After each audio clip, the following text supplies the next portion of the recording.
Is it going? So, today we're making biscotti.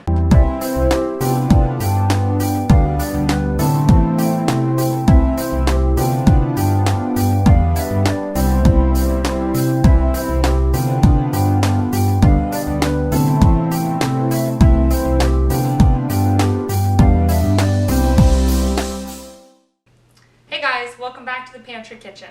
Today we're making almond biscotti. So this is going to be a base recipe, and then you can add whatever you want. So today we're going to make it almond flavored, but you can add anything you want. Another popular one I'm going to show you soon is chocolate walnut biscotti, and this is perfect because they keep for a really long time and they work perfect as gifts. So the ingredients you'll need are flour, baking powder, salt, milk, and vanilla extract, sliced almonds, sugar, orange zest, butter, eggs, and almond extract. Now let's get started. So I'm going to use a stand mixer today just because it's a lot easier. If you don't have one, you can use an electric hand mixer. That'll work as well, but I wouldn't do it by hand because it just probably won't turn out the same. So in the bowl of our standing mixer, we're going to take our butter and our sugar, and we're going to mix those together.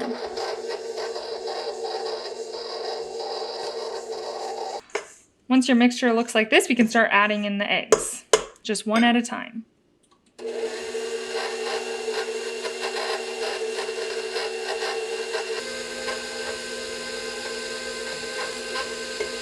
Or two.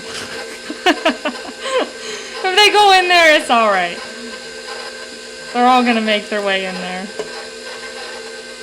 Nobody's perfect. It's all gonna come out in the wash.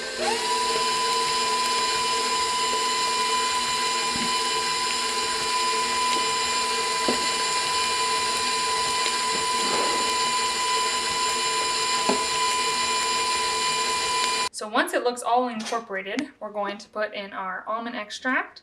This is technically a double batch, so I'm going to just do 2 capfuls. You don't need a lot of this because it's very strong. And if you aren't making as many as I am, I think this works out the best, but you can definitely cut the recipe in half to make less. Now, because this is a double batch, I'm going to add the zest of 1 whole orange. Okay, so this is just a microplane, so it just helps take off just the zest and nothing more. And now we're just going to mix that up.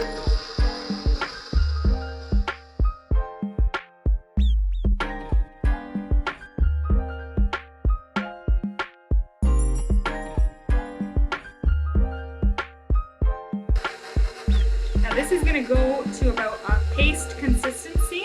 That's what you want, and then we're going to form it on our baking sheet.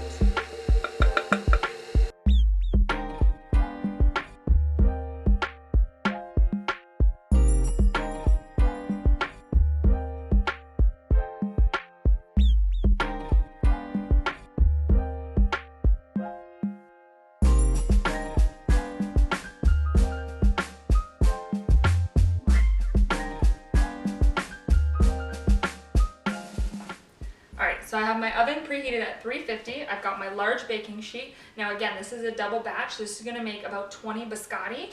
So if you want half that, then you would use a smaller sheet pan and half the recipe. But just for my baking purposes and what I need it for, I need 18. I don't include, it makes 20, but I don't include the ends. Those are always the cook's treat. So I sell 18 and Mike and I get to eat 2 with our coffee. So I'm just taking all of this off the paddle.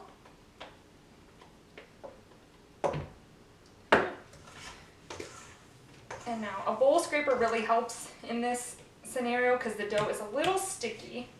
So I'm just going to create a log in the center. You're going to need a little flour for your hands because it gets a little sticky.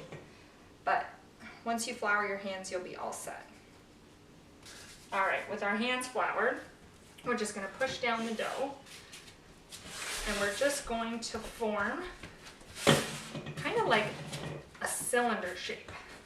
You want it to be even all the way along. Now this is, biscotti takes, basically means that it's double baked. So what we're going to do is bake it in this shape, and then it's gonna bake for about 25 minutes. Now keep in mind, this is for this amount of dough. So it will probably be less if, again, you're making half the recipe. So we're gonna bake it for about 25 minutes, and then once it's done, we're gonna let it cool just slightly.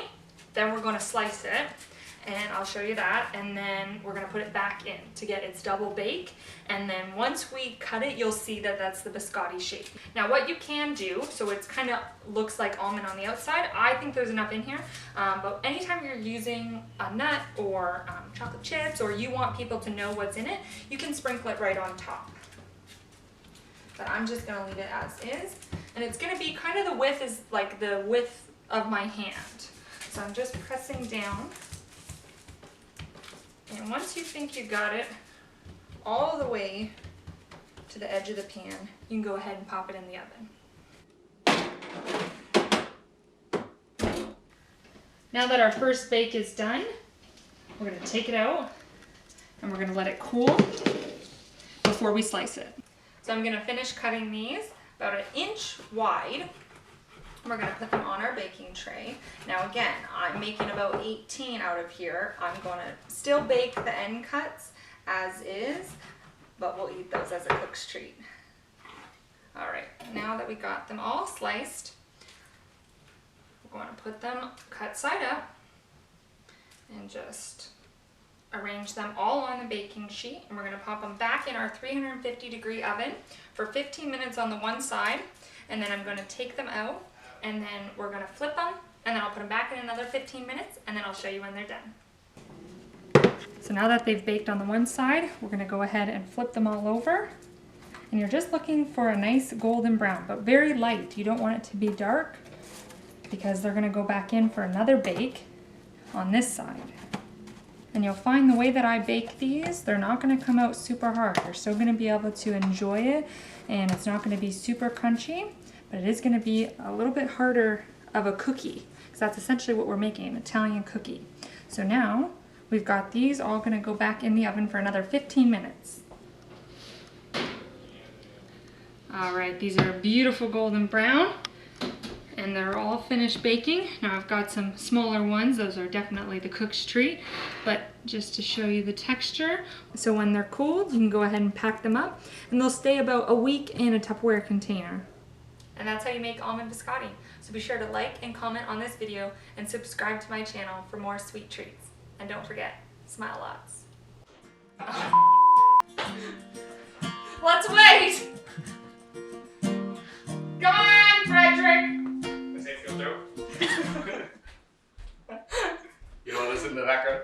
Don't move my paper! What's that for? Brian's spot, he can't go past that. Oh, okay.